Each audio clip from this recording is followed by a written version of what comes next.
This is the new Hyundai Ioniq 6. It's a four-door, fully electric saloon with the Tesla Model 3, BMW i4 and Polestar 2 directly in its sights. But will it offer enough to beat those EV rivals? In this first look, we're telling you everything you need to know about it.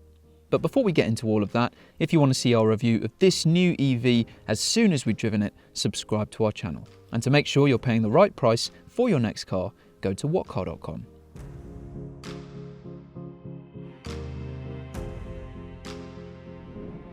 While many manufacturers are still finding their feet in the electric car market, Hyundai already has three excellent products in its lineup. The manufacturer's electric journey started back in 2016 with the Hyundai Ioniq.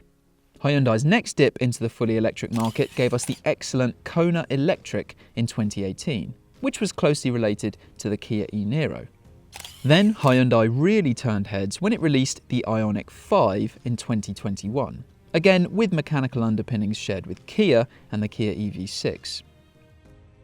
And now we have the Hyundai Ioniq 6, which is one of 17 new fully electric cars that Hyundai is going to be launching over the next 8 years. Now that's made up of 11 Hyundais and 6 Genesis models. And 3 of those new fully electric cars will be saloons, one of which is this.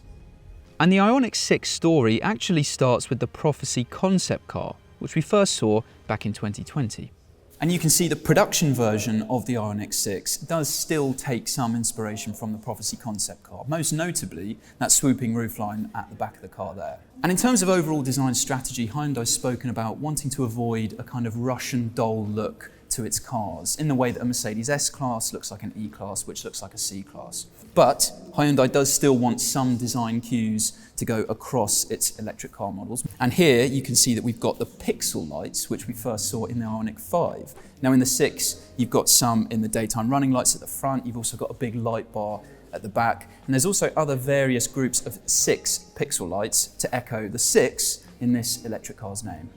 If you're interested in how big the car is, it's actually longer than the Ioniq 5, but that's mainly because you've got more front and rear overhang in the Ioniq 6. In all other areas, the 6 is smaller, as you'd imagine with a saloon compared to an SUV.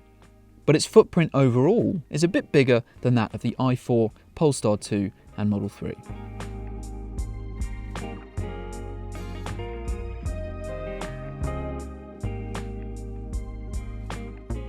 Inside the Ioniq 6, there are some similarities with the Ioniq 5. So you can see you've got this dual screen layout up on the dashboard here.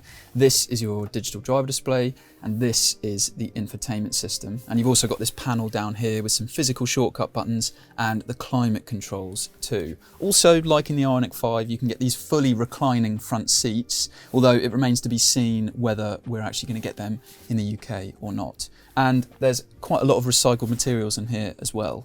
But it's not all the same as the Ioniq 5, there are some differences as well. Most notably this centre console bit down here, which is said to have been designed to be flat and easy to put a laptop on. So when you're parked up and charging, you can be sending emails and getting on with your work.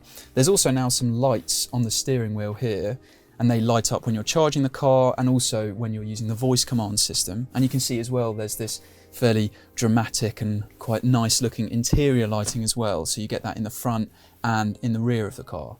You also get cameras instead of door mirrors, but that's not going to be standard on all models, and actually when the Ioniq 5 has some model year updates for 2023, that will be able to get that camera function as well. As we said, not every model is going to get the cameras, and if they don't, then it just means that the screens on the end of the dashboard won't be there, and this bit will be shorter than it is at the minute.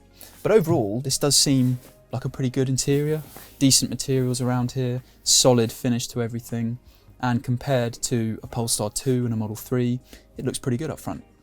Now underneath, the Ioniq 6 is very similar to the Ioniq 5, and we know that in the Ioniq 5 you've got a ridiculous amount of legroom, which is basically similar to an Audi A8 or other limos like that, and in the 6 it's only a little bit shorter in that respect. So you can see I'm just under 6 foot, the driver's seat's in my driving position, and you've got absolutely loads of legroom, and it's got a flat floor as well, so it all feels incredibly spacious in that respect.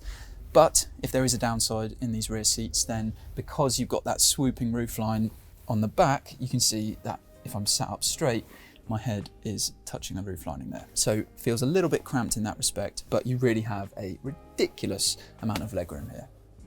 The roof also impacts the boot as well.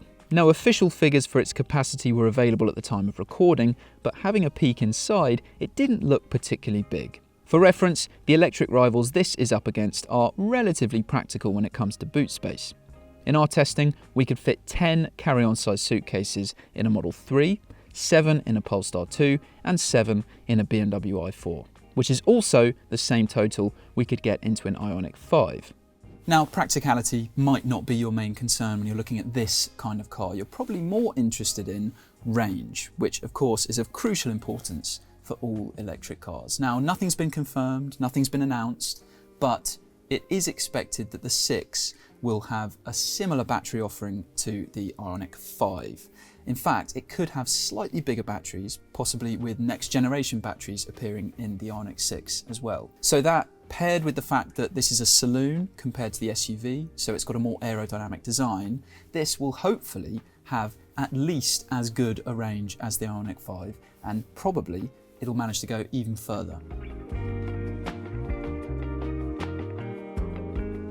To remind you, the Ioniq 5 has a 315-mile WLTP official claimed range, while the Polestar 2 can travel up to 336 miles officially, and the Model 3 long range up to 374 miles. The Ioniq 6 should also get the super fast charging capability seen with the Ioniq 5, meaning that if you find a charger fast enough, you'll top up your battery quicker than you can in many other electric rivals.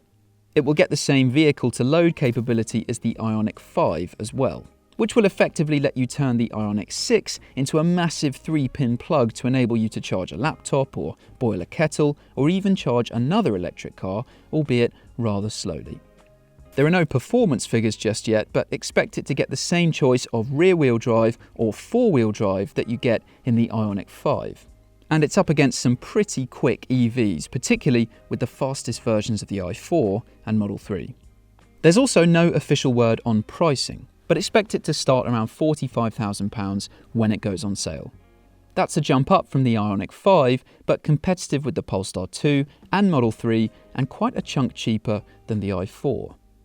So that is everything you need to know about the Hyundai Ioniq 6. But what do you think of this new electric car? Tell us in the comments below. And if you want to see our full review as soon as we've driven it, make sure you subscribe to our channel. And don't forget, for a great deal on your next car, go to whatcar.com.